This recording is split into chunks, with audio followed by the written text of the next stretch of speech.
Assalamualaikum warahmatullahi wabarakatuh. Perkenalkan, nama saya Dwi Primalana, NIM 21060474778 dari kelas PKOB 2021. Di sini saya akan menjawab UTS Pendidikan Kewarganegaraan. Soal 1, setiap orang mencintai bangsa dan negaranya menurut caranya masing-masing. Sebagai mahasiswa, peran apa yang sudah Anda lakukan untuk bangsa dan negara Anda sebagai wujud semangat nasionalisme? Yaitu memakai dan mencintai produk hasil dalam negeri agar muncul penghargaan tersendiri untuk tanah air, melestarikan dan memperkenalkan budaya daerah di nasional maupun internasional. Semangat belajar, karena sikap ini menjadi sikap semangat nasionalisme karena kita sebagai mahasiswa adalah penerus bangsa ini. Mempunyai sikap toleransi terhadap orang yang berbeda agama maupun ras. Nomor 2, saat terbentuknya negara adalah mempunyai wilayah, rakyat, dan pemerintahan yang berdaulat. Namun meskipun syarat tersebut telah terpenuhi, suatu negara memerlukan syarat tambahan, yaitu adanya pengakuan dari negara lain, baik de facto maupun de jure. Coba jelaskan apa yang dimaksud dengan perdaulatan itu dan apa fungsinya pengakuan negara lain bagi suatu negara. Jadi kedaulatan berarti kekuasaan tertinggi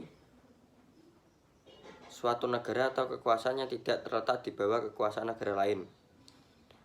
Fungsinya pengakuan tersebut adalah untuk menjamin bahwa suatu negara dapat dianggap memiliki kemerdekaan dan berdaulat dalam pergaulan masyarakat internasional, sehingga negara yang diakui secara aman dan sempurna dapat mengadakan hubungan dengan negara-negara lain untuk mencapai kepentingan bersama.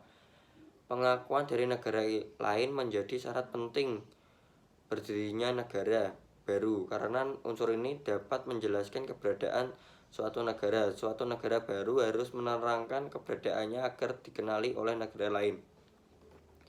Nomor 3, siapa yang berwenang membuat konstitusi di suatu negara, dan apabila konstitusi tersebut sudah tidak sesuai dengan kondisi masyarakat, bagaimana cara memperbaikinya?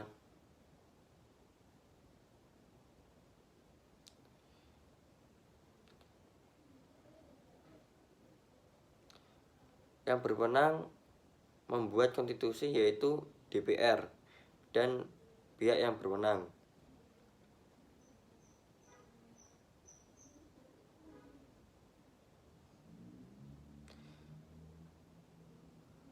Apabila suatu konstitusi diubah, maka konstitusi asli yang tetap berlaku.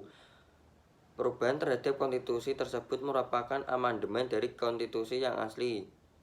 Tadi, perubahan konstitusi yang menggunakan sistem pertama berarti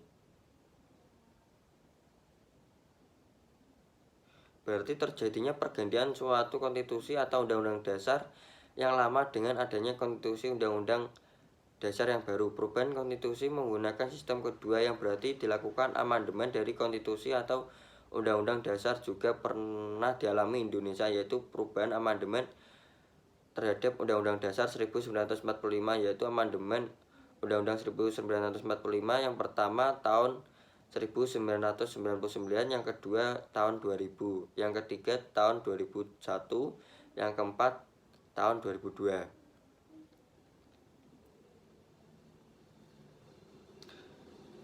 John F. Kennedy pernah mengatakan, jangan tanyakan apa yang negara berikan padamu, tapi tanyakan apa yang kamu berikan kepada negaramu. Kalimat ini sebenarnya bagus jika dikaitkan dengan semangat nasionalisme, namun apabila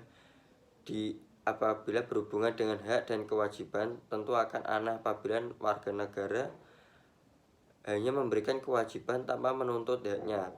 Menurut Anda, bagaimana konsep yang benar dalam memahami hak dan kewajiban dalam hubungan antara negara dan warga negara?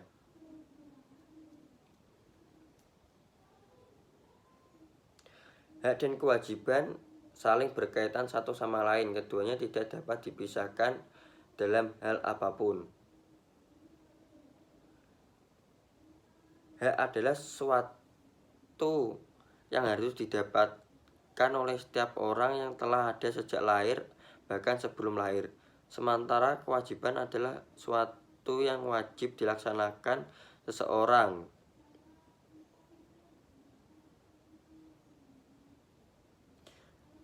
Akan tetapi terjadi pertentangan karena hak dan kewajiban tidak seimbang, bahwa setiap warga negara memiliki hak dan kewajiban untuk mendapatkan penghidupan yang layak. Tetapi pada kenyataannya banyak warga negara yang belum merasakan kesejahteraan dalam menjalani kehidupannya. Nomor 5. Agar penegakan hukum bisa berjalan optimal, kita tidak bisa hanya mengandalkan aparat saja. Kita memerlukan adanya peran serta masyarakat dalam penegakan hukum. Namun di berbagai tempat masih banyak kita jumpai masyarakat yang belum sadar hukum. Coba jelaskan 3 ide bagaimana cara menumbuhkan kesadaran masyarakat terhadap penegakan hukum di Indonesia. Dengan cara memberikan pengetahuan hukum. Pengetahuan hukum adalah informasi yang berkenan dengan perilaku tertentu yang diatur oleh hukum tertulis, yakni tentang apa yang dilarang dan apa yang diperbolehkan. Meningkatkan pemahaman masyarakat bahwa hukum sebagai pelindung bagi masyarakat. Ketiga, melakukan sosialisasi mengenai kesadaran hukum.